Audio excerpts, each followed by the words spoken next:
phone call. Alright, I'm ready. Ready? Go.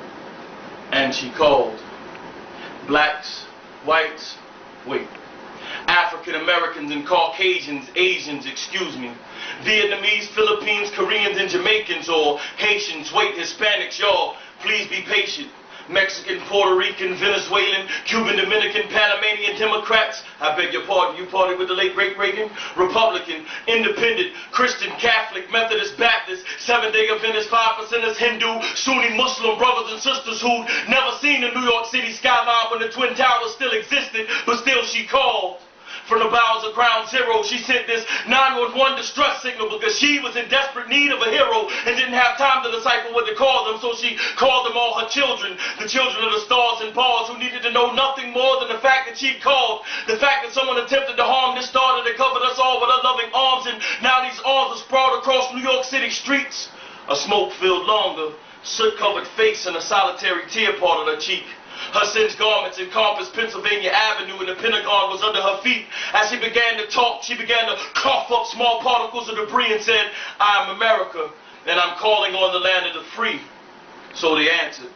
All personal differences set to the side because right now there was no time to decide on which state building the Confederate flag should fly or in what trimesters the embryo considered alive or on our monetary units and what God should we confide. You see, someone attempted to choke the voice of the one that gave us the right for choice, and now she was calling and somebody had to answer. Who was going to answer? So they did. Stern faces and chiseled chins.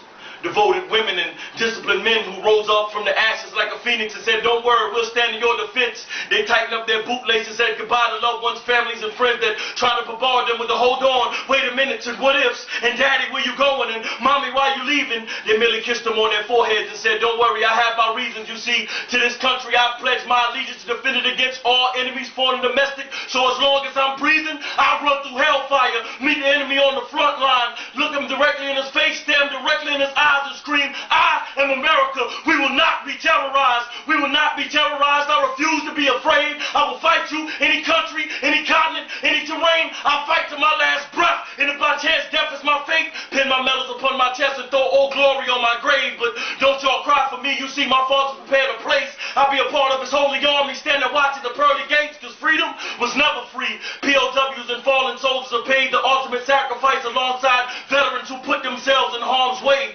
risking their lives or limbs just to hold up democracy's weight, but still a stand on the same broken appendages anytime the national anthem was played. You see, these are the brave warriors that gave me the right to say that I'm black, or I'm white, or I'm African American or Caucasian, I'm Asian, excuse me. I'm Vietnamese, Philippine, Korean, or Jamaican. I'm Haitian, Hispanic, y'all, please be patient. I'm Mexican, Puerto Rican, Venezuelan, Cuban, Dominican, Panamanian, Democrat. I beg your pardon, you see, I party with the late great Reagan. I'm Republican, Independent, Christian, Catholic, Methodist, Baptist, Seventh-day Adventist, 5%ers, Hindu, Sunni, Muslim brothers and sisters. We're just Americans. So with that, I say thank you to the Army, Navy, Air Force, and Marines for preserving my right to live a diverse life and paying the ultimate price for me to be free.